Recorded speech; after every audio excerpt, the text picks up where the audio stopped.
नमस्कार मित्रांनो, स्वागत आहे तुमचं यांची मॅथ क्लास या आपल्या यूट्यूब चॅनलमध्ये. मित्रांनो, आपण महा टी-ई-टीसाठी अतिशय इम्पॉर्टंट, अतिशय महत्त्वपूर्ण अशी प्रश्नपत्रिका या ठिकाणी पाहत असतो. याच्यामध्ये आपण कोणती प्रश्नपत्रिका पाहत असतो तर आतापर्यंत ज्या काही टी-ई-टीच्या प्रश्नपत्रिका झाल्या आहेत त्या प्रश्नपत्रिकेमधील प्रश्न या ठिकाणी पाहत असतो. आजचा विषय कोणता आहे? आपला गणित विषय आहे. याच्या अगोदर तर आपण काही मराठी विषयाचे लेक्चर पण घेतलेले आहेत, म्हणजे मराठी विषयाची प्रश्नपत्रिका घेतलेली आहे. त्याच्यानंतर तुमचं परिसर अभ्यास असेल किंवा समाजशास्त्र असेल त्याचे पण घेतलेले आहेत आणि बालमानसशास्त्राचे सुद्धा काही या ठिकाणी आपण व्हिडिओ घेतलेले आहेत. ते जर तुम्ही पाहिले नसतील तर तुम्हाला ते सुद्धा जाऊन पाहायचे आहेत.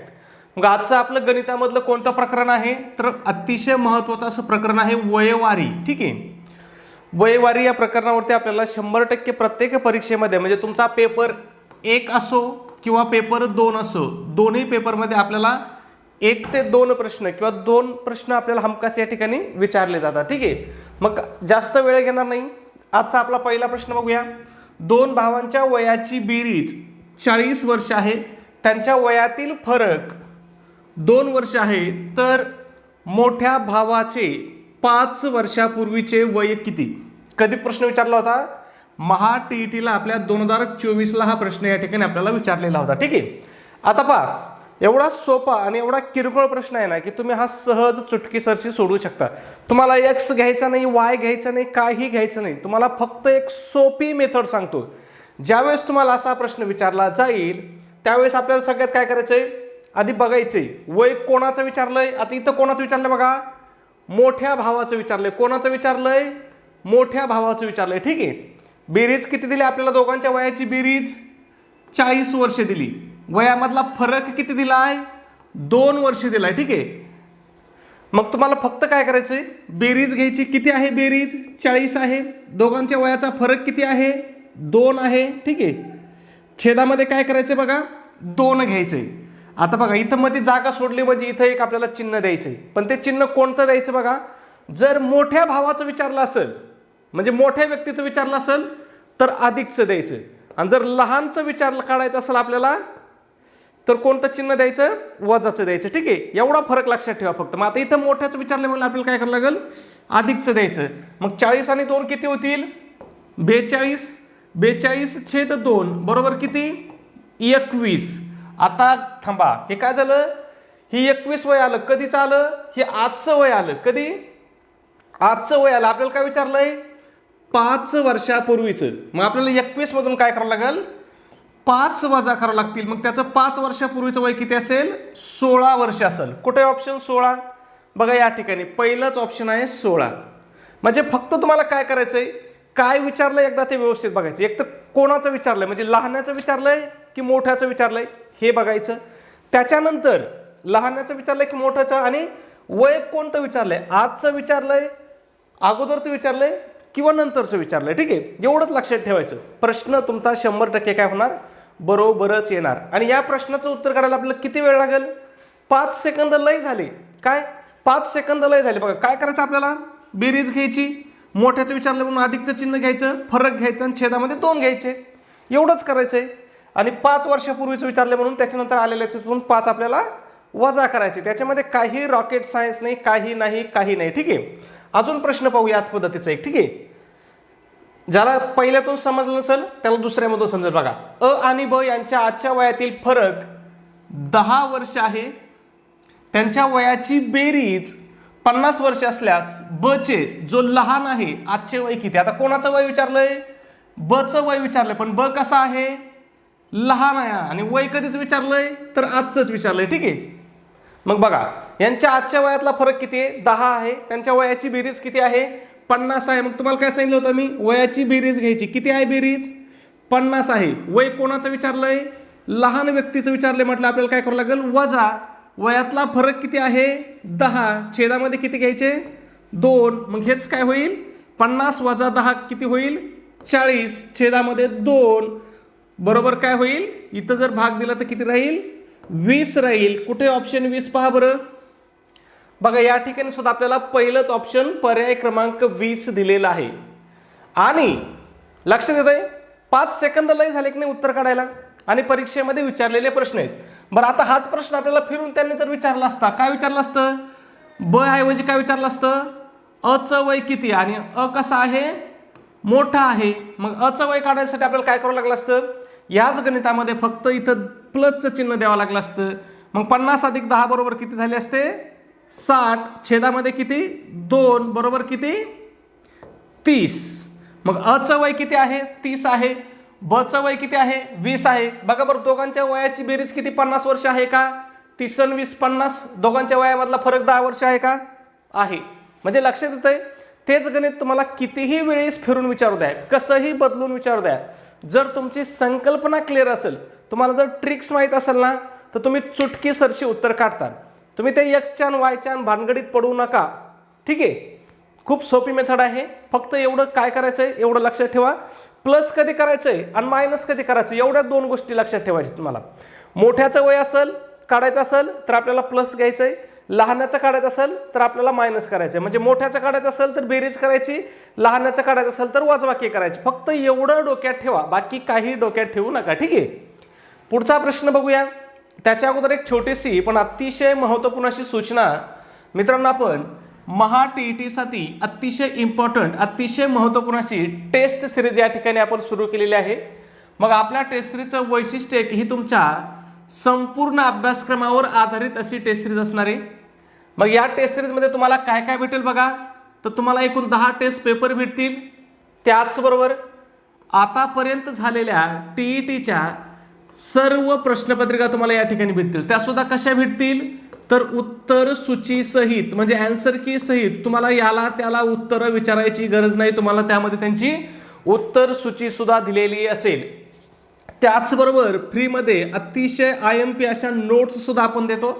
मग यामध्ये मराठी असेल, हिंदी असेल, ज्यांना इंग्रजी घ्यायची त्यांच्यासाठी इंग्रजी सुद्धा असेल, गणित असेल, इतिहास असेल, भूगोल असेल, मानसशास्त्राच्या सुद्धा अतिशय IMP अशा काय असतील नोट्स तुम्हाला या ठिकाणी दिल्या जातील. ठीक आहे, त्याचबरोबर तुम्हाला माहिती आहे, इयत्ता 4थी ते 8वीच्या पुस्तकामधलं सुद्धा आपल्याला काय विचारलं जातं, 4थी 5वी 6वी 7वी 8वीचे जे पुस्तक आहेत याच्यामधले आपल्याला भरपूर प्रश्न विचारले जातात. आता कुठं प्रश्न विचारले जातात, तर पेपर 1ला बघा, जो परिसर अभ्यास आहे, ह्या परिसर अभ्यासला तुमचे 4थी ते 8वीच्या पुस्तकातले जवळपास 30 पैकी किती प्रश्न असतात, 25 प्रश्न असतात. कुठले असतात 25 प्रश्न, ह्या 4थी ते 8वीच्या पुस्तकातले. ठीक आहे, त्याच्यानंतर ज्यांचा पेपर 2ला समाजशास्त्र आहे बघा, समाजशास्त्र, त्या समाजशास्त्रामध्ये सुद्धा 25 प्रश्न असतात. कशातले, 4थी ते 8वीच्या नोट्समधले किंवा 4थी ते 8वीच्या क्रमिक पुस्तकामधले.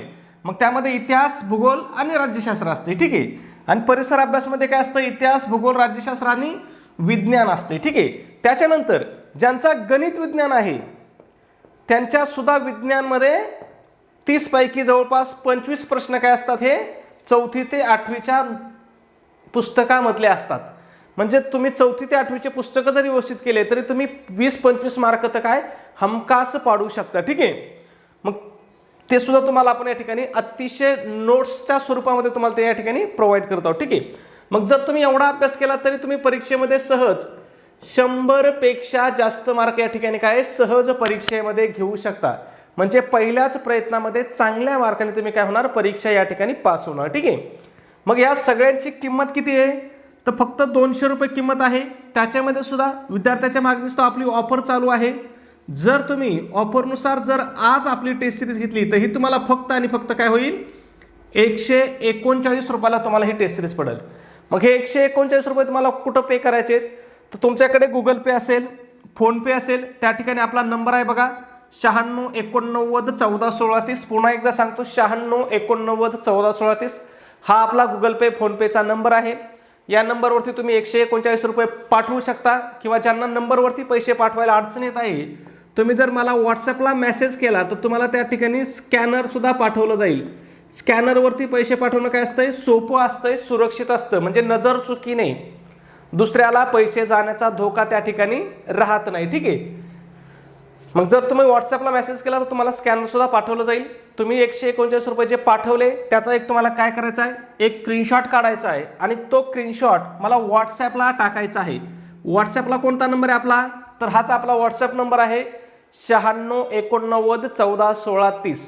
तुमचा व्हॉट्सअपला स्क्रीनशॉट मिळाल्याबरोबर 5 मिनिटाच्या आतमध्ये तुम्हाला संपूर्ण स्टडी मटेरियल या ठिकाणी व्हॉट्सॲपवरती PDF च्या स्वरूपामध्ये तुम्हाला पाठवलं जाईल. ठीक आहे, पुढच्या प्रश्नाकडे जाऊ. 5 नंबर, एका तुकडीतील 36 विद्यार्थ्यांचे सरासरी वय 14 वर्ष आहे. वर्ग शिक्षक मिळविल्यास त्या गटाचे सरासरी वय 1 ने वाढते, तर शिक्षकाचं वय किती वर्ष आहे? आता आपल्याला काय विचारलंय? तुम्हाला मी काय सांगितलं होतं? सगळ्यात आधी प्रश्नात आपल्याला बघायचं काय विचारलंय. काय विचारलंय? शिक्षकाचं वय किती विचारलंय. काय विचारलंय?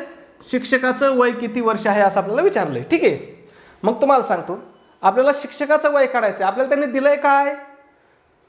विद्यार्थ्यांची जुनी सरासरी दिली आपल्याला. विद्यार्थ्यांची सरासरी किती दिली आपल्याला? 36 दिली. सॉरी, विद्यार्थी किती दिलेत आपल्याला? 36 विद्यार्थी दिलेत. किती विद्यार्थी दिलेत? 36 विद्यार्थी दिलेत. त्यांचं सरासरी वय किती दिले आपल्याला? 14 वर्ष दिले. आणि जर त्याच्यामध्ये वर्ग शिक्षक मिळवले तर त्या गटाची सरासरी काय होती? 1 ने वाढती. म्हणजे 14 ची सरासरी किती होती? 15 होती. ठीक आहे, 1 ने वाढली म्हणजे 14 ची सरासरी किती झाली? त्यांची 15 झाली. ठीक आहे, एवढं गणित आपल्याला वाचून कळालं. मग आता आपल्याला विचारलंय शिक्षकाचं वय. मग तुम्हाला सरळ सांगतो मी, शिक्षकाचं आपल्याला वय काढायचं आहे ना. बरोबर आपल्याला काय करायचं बघा, शिक्षकाचं वय बरोबर काय करायचं? आपल्याला जुनी सरासरी घ्यायची. काय करायचं? मी लिहून देतो, जुनी सरासरी. तुम्ही सुद्धा वहीमध्ये लिहून घ्या. शक्यतो तर गणिताचा व्हिडिओ बघत असताना तुमच्याजवळ वही पेन असावा. जुनी सरासरी अधिक काय करायचं? नवीन एकूण व्यक्ती घ्यायच्या. किती? एकूण व्यक्ती. नवीन एकूण व्यक्ती. नवीन एकूण व्यक्ती कंसामध्ये घ्यायचं हे, आणि याला गुणिले काय करायचं? सरासरीतील वाढ. गुणिले काय करायचं? सरासरीतील वाढ. याला गुणिले करायचं. फक्त एवढी मांडणी जर तुम्ही व्यवस्थित केली तर तुमचं लगेच उत्तर येणार. बघा काय सांगितलं मी, जुनी सरासरी घ्यायची. जुनी सरासरी किती दिली बघा बरं त्यांनी आपल्याला? किती दिली? 14 दिली. घ्या 14. काय सांगितलंय? अधिकचं चिन्ह सांगितलंय, अधिकचं चिन्ह घ्या. काय सांगितलंय? नवीन एकूण व्यक्ती. पहिले किती विद्यार्थी होते? 36 विद्यार्थी होते. त्याच्यामध्ये एकूण एक वर्ग शिक्षक आले म्हटलं किती झाले नवीन व्यक्ती? 36 आणि 1 37 झाले. मग या कंसामध्ये 37 गुणिले काय सांगितलं मी तुम्हाला? सरासरीतील वाढ. सरासरीत किती वाढ झाली? इथं 1 ने वाढ झाली. इथं 15 कसं लिहिलं का मी? सरासरीमध्ये वाढ किती झाली? 1 ने वाढ झाली. म्हणजे हा नवीन सरासरी 15 झाली, पण वाढ कितीने झाली? 1 ने झाली. कितनी वाढ झाली? 1 ने वाढ झाली. मग आपल्याला काय करायचं? इथं 1 घ्यायचंय. ठीक आहे, जेवढ्याने वाढ झाली असेल तेवढं घ्यायचं आणि एवढंच सोडवायचं. आपलं उत्तर येऊन जाईल. मग बघा काय होईल आपलं? 14 अधिक हा कंस सोडावा लागेल. मग 37 गुणिले 1 बरोबर किती होईल? 37. मग या दोघांची जर बेरीज केली तर किती येईल? 7 आणि 4 1101. हातचा आला 1 किती होईल? 5. म्हणजे 51 होईल. किती होईल? पहा बरं कुठं ऑप्शन आहे का 51 वर्ष? बघा या ठिकाणी पर्याय क्रमांक 4 आहे 51 वर्ष. म्हणजे शिक्षकाचं वय किती आहे? 51 वर्ष आहे. काय तुम्हाला काही घ्यावं लागलं एक्स वगैरे काही घ्यावं लागलं का? नाही घ्यावं लागलं. ठीक आहे, मग जर तुम्हाला आपण शिकवलेलं समजत असेल तर प्लीज काय करत चला, व्हिडिओला एक लाईक करत चला. लाईक का असतो करायला? काय लाईक मोफत असतो, त्याला काही पैसे द्यावा लागत नाहीत. फक्त लाईक केल्याचा फायदा काय होतो की मला बरं वाटतं. मला काय वाटतं बाबा की आपण शिकवलेलं शिक्षक बांधवांना किंवा भावी शिक्षकांना हे काय होतंय समजतंय, एवढं मला कळतं. आणि मग जास्त व्हिडिओ बनवण्याची किंवा नवीन नवीन लेक्चर घेण्याची काय होते एक प्रेरणा मिळते. ठीक आहे, त्याचबरोबर बऱ्याच जणांचा मेसेज येतो की सर तुमचे नवीन नवीन व्हिडिओ आम्हाला दिसत नाहीत, आम्हाला लिंक टाकत जा. मग त्याच्यासाठी तुम्हाला काय करायचं आहे? चॅनलला सबस्क्राईब करायचं आहे. जर तुम्ही चॅनलला सबस्क्राईब केलं तर तुम्हाला लिंक टाकायची गरज नाही, आपला व्हिडिओ पडला कीच तुम्हाला दिसत जाईल. ठीक आहे, मग त्याच्यासाठी तुम्हाला सबस्क्राईब करायचं आहे. सबस्क्राईबसुद्धा कसं आहे? मोफत आहे ना. तुमच्याकडून एखादा पैसा कमी होतो ना मला एखादा जास्त मिळतो जर तुम्ही सबस्क्राईब केलं तर. ठीक आहे, त्याच्यामुळे या दोन्ही गोष्टी लाईक मोफत आहेत, करत राहा. त्याचबरोबर तुमच्याकडे असणारे जे काही शैक्षणिक ग्रुप असतील किंवा तुमचे जे मित्र असतील त्यांच्यासाठी आपले व्हिडिओ त्यांना नक्की शेअर करत चला. ठीक आहे, म्हणजे त्यांना पाठवत चला. पुढचा प्रश्न पाहू 6 नंबर. सेम प्रश्न आहे बघा. एका पद्धतीचे आपण काय केलंय? 2 प्रश्न घेतलेत. म्हणजे एक परीक्षेत आलेला आणि एक आपल्या मनाने घेतलाय. का तर सरावासाठी. ठीक आहे, मग बघा एका नावेतील 10 प्रवाशांचे सरासरी वजन 25 किलो आहे. नावाड्याचे वजन मिळवल्यास सर्वांचे सरासरी वजन 2 किलोने वाढते, तर नावाड्याचे वजन किती? काय विचारलं आपल्याला? नावाड्याचं वजन विचारलं. म्हणजे पहिल्यांदा आपल्याला शिक्षकाचं विचारलं होतं, आता नावाड्याचं विचारलंय. ठीक आहे, बाकी गणितामध्ये काही फरक नाही. मग मी तुम्हाला काय सांगितलं होतं? जुनी सरासरी घ्यायची. जुनी सरासरी किती आहे? बघा किती आहे जुनी सरासरी? 25 किलो आहे. मग घ्या 25 अधिक काय करायला सांगितलं मी? एकूण व्यक्ती किती झाल्या? पहिले किती प्रवासी होते? 10 प्रवासी होते. त्याच्यामध्ये अधिक एक नावाडा मिळवला, बरोबर किती झाले? 11 झाले. मग घ्या कंसामध्ये 11 गुणिले काय करायचंय? नवीन सरासरी किती वाढली? 2 किलोने वाढली. किती वाढली? 2 ने. मग गुणिले 2 झालं, विषय संपला, गणित संपलं. मग बघा काय होईल? 25 अधिक आपल्याला अधिक कंस सोडायचा असतो की नाही? मग 11 गुणिले 2 बरोबर किती होईल? 22. मग 25 अधिक 22 बरोबर किती होईल? 7 आणि 4 किती होईल? 47. पहा बरं 47 कुठं ऑप्शन आहे का? बघा या ठिकाणी पर्याय क्रमांक 2 आपल्याला 47 दिलेलं आहे. आहे का काही रॉकेट सायन्स याच्यामध्ये? काहीच नाही मित्रांनो. ठीक आहे, जिथं तुम्हाला एक्स वापरायचं आहे ना, मी तिथं स्वतःहून सांगन की बाबा आता इथं एक्स शिवाय पर्याय नाही. पण जिथं एक्सची गरज नाही ना, तिथं मोकार एक्स मिसळू नका. नाही तर मग कधी एक्स घ्यायचा आणि कधी वाय घ्यायचा आणि गुणिले कधी करायचं आणि बेरीज कधी करायची हे सुद्धा विसरून जातो. ठीक आहे, पुढचा प्रश्न बघू. 7 नंबर कधी विचारलेला आहे प्रश्न? 2019च्या TET परीक्षेमध्ये. ठीक आहे, बघा एका कुटुंबातील 8 सदस्याचं सरासरी वय 24 वर्ष आहे. कुटुंबातील एका व्यक्तीच्या मृत्यूमुळे सरासरी 5 ने कमी होते, तर मृत्यू पावलेल्या सदस्याचं वय किती? आता बघा मागच्या उदाहरणामध्ये काय होत होती? सरासरी वाढत होती. काय होत होती? वाढत होती. इथं काय झाली? सरासरी आपली कमी झाली. मग तुम्ही काय म्हणता? आयला सरने आपल्याला शिकवलं वाढायचं, इथं काय झालंय? सरासरी कमी झाली. मग हे तर आपल्याला शिकवलंच नाही. असं होऊन देऊ नका. सरासरी वाढ असू किंवा कमी असू काही फरक पडत नाही. इथं आपली पद्धत तीच असणार आहे. मग आता बघा हे उत्तर सोडायला किंवा हा प्रश्न सोडायला तुम्हाला किती वेळ लागेल बरं? बघा तुम्हाला काय करायचं आहे? फक्त जुनी सरासरी घ्यायची. किती जुनी सरासरी? बघा 24 वर्ष आहे. 24 घेतले, अधिकचं चिन्ह दिलं. आता बघा कमी हो किंवा वाढ हो काय करायचं आपल्याला? नेहमी तिथं बेरीजच करायची, हे लक्षात घ्या. नाही तर तुम्ही म्हणता कमी होते म्हटलं वाजबाकी करायची. तसं नाही, कमी हो वाढ हो बेरीजच करायची. ठीक आहे, मग काय होईल? 24 अधिक किती? कंसामध्ये आपल्याला एकूण व्यक्ती किती? आता बघा पहिले किती सदस्य होते? 8 सदस्य होते. एक सदस्य काय झाला? मृत्यू पावला. मग कुटुंबामध्ये सदस्य किती राहिले? आता 7 राहिले. हे मात्र कमी करायचा, सदस्य मात्र इथं कमी करायचा. मग कुटुंबामध्ये किती सदस्य राहिले? 7 सदस्य राहिले. गुणिले सरासरी किती कमी झाली त्यांची? 5 ने कमी झाली. मग गुणिले 5 संपला, झाली मांडणी. एकदा तुमची मांडणी झाली की 2 सेकंद लई झाले बाबा. कसं? 24 अधिक कसं? 7 5 35. मग बरोबर काय होईल? 5 आणि 4 9 3 आणि 2 5 किती? 59. कुठे ऑप्शन 59? मृत्यू पावलेल्या व्यक्तीचं वय किती होतं? 59 वर्ष होतं. लक्षात आलं? काहीच नाही, फक्त काय करायचं तुम्हाला? जुनी सरासरी घ्यायची, अधिकचं चिन्ह घ्यायचंय, कंसामध्ये काय करायचंय? नवीन व्यक्ती घ्यायच्या. काय घ्यायचं कंसामध्ये? नवीन व्यक्ती. नवीन व्यक्ती काय असतात? एक तर एकनी व्यक्ती वाढलेली असते किंवा एकने कमी झालेली असते, आणि सरासरीमध्ये झालेला फरक घ्यायचा, म्हणजे वाढ झालेला असो किंवा कमी झालेला असो, विषय संपला. ठीक आहे, पुढचं घ्या. 8 नंबर काय विचारलं बघा. एका वर्गातील 20 विद्यार्थ्यांच्या वयाची सरासरी 18 वर्ष आहे. एका विद्यार्थी वर्ग सोडून गेल्यामुळे उरलेल्या विद्यार्थ्यांच्या वयाची सरासरी 1 ने कमी होते, तर वर्ग सोडून गेलेल्या विद्यार्थ्याचं वय किती? बघा किती आहे? पहिली 18 आहे. 18 अधिक कंसामध्ये किती विद्यार्थी होते? 20 होते.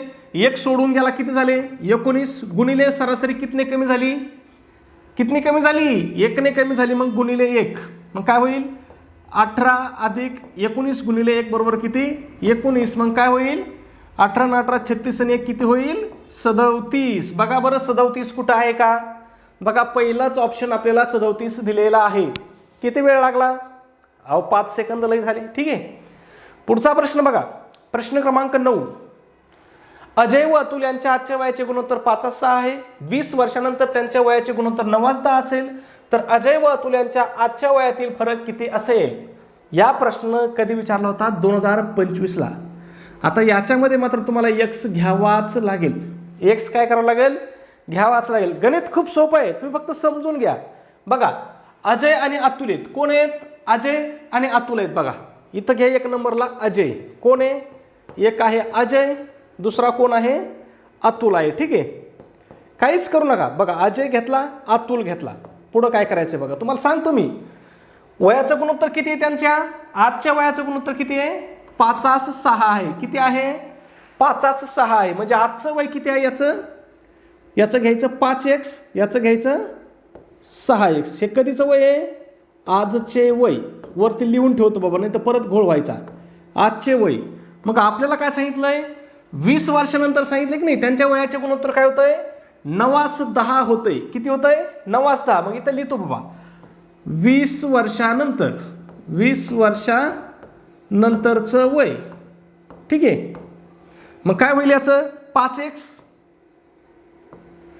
अधिक 20 होईल की नाही बाबा? 5x मध्ये 20 होईल ना वाढ. आणि याचं काय होईल? 6x अधिक 20 बरोबर. दोघांचं गुणोत्तर किती झालंय? 9:10 झालंय. ठीक आहे, मग 9/10 घ्यायचं आणि यांचा काय करायचा? यांचा तिरकस गुणाकार करायचा.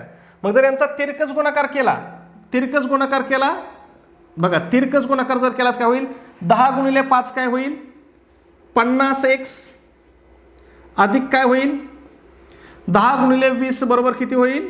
200 बरोबर काय होईल? 9 गुणिले 6, 9 सक किती? 54 x अधिक 9 दुने 18 आणि 1 0 किती? 180. तिरकस गुणाकार केला, केला तिरकस गुणाकार. बघा तुम्हाला परत एकदा सांगतो, काय केलं आपण? आजचं वय घेतलं, पुन्हा इथं 20 वर्षानंतरचं वय घेतलं आणि 20 वर्षानंतरचं त्यांचं गुणोत्तर घेतलं, दोघांचा तिरकस गुणाकार केला. मग हा तिरकस गुणाकार आपल्याला भेटला. मग आपल्याला काय करावं लागेल आता? 50x वजा काय होईल? 54x बरोबर काय होईल? 200 वजा 180 बरोबर आहे का? 200 वजा 180. आता हे वजा का झालं? इकडं प्लस आहे, बरोबरच्या अलीकडे आले वजा होईल. हे इकडं प्लस आहे, बरोबरच्या पलीकडे गेल्या वजा होईल. मग काय होईल? 50 मधून 54 गेले, किती राहिले? 4x बरोबर किती? 20. 4x बरोबर 20 राहिले. म्हटलं x बरोबर किती येईल आपला? 20/4. म्हणजेच किती आला? x बरोबर आपला 5 आला. x बरोबर किती आला? 5 आला. मग यांचं वय किती येईल? याचं वय काय होतं? 5x होतं. म्हणजेच काय होतं? 5 गुणिले 5 बरोबर किती होतं? 25. याचं काय होतं? 6 गुणिले 5 बरोबर किती? 30. आपल्याला काय विचारलंय? दोघांच्या वयामधला फरक विचारलाय. एकाचं 25 आणि एकाचं 30 म्हणलं, फरक कितीचा झाला यांच्यामध्ये? 5 वर्षाचा फरक आहे का? पर्याय क्रमांक 5 वर्ष आपल्याला पहिलाच पर्याय. लक्षात येत आहे? खूप सोपं आहे, फक्त समजून घ्या. फक्त काय करा?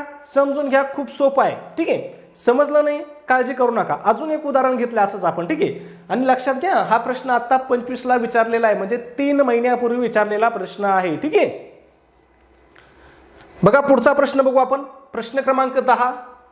अ आणि ब यांच्या आजच्या वयाचे गुणोत्तर. आजच्या वयाचं गुणोत्तर काय सांगितलंय? 3:4 आहे. 10 वर्षानंतर त्यांच्या वयाचे गुणोत्तर 5:6 होईल. तर अ आणि ब यांच्या आजच्या वयातील फरक किती वर्ष असेल? वयातला काय विचारला आपल्याला? वयातील फरक विचारलेला आहे.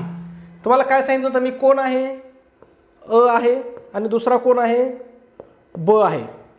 अचं वय आपल्याला दिलं इथं 3:4 दिले. म्हणजे काय असतंय?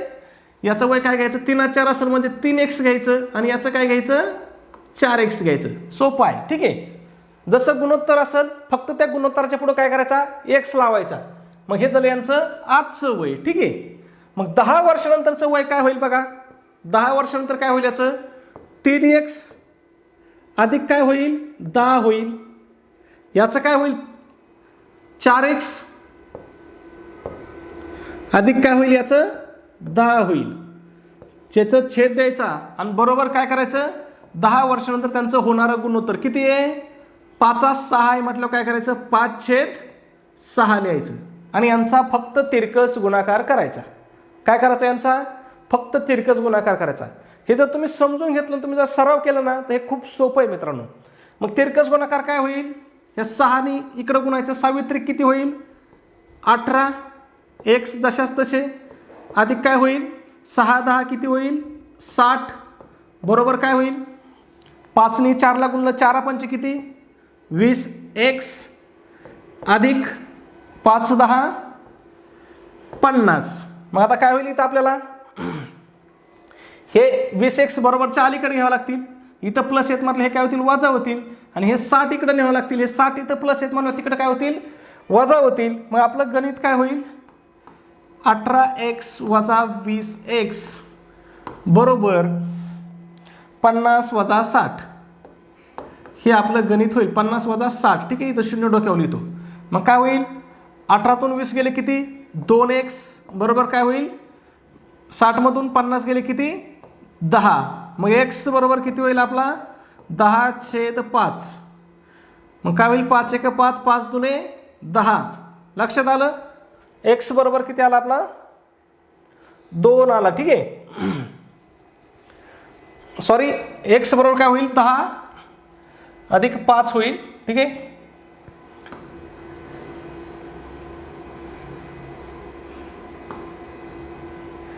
हे पहा x बरोबर काय होईल आपलं 10/2 होईल, 10/5 नाही, इथं 2x आहे. ठीक आहे, मग इथं 2 बघा, इथे गुणिले आहेत, बरोबरच्या पलीकडे गेलो काय झाले भागिले झाले, म्हणून आपण छेदामध्ये घेतले, बे 1 बे बे पंचे 10. x बरोबर किती आला आपलं पुन्हा x बरोबर 5 आलं.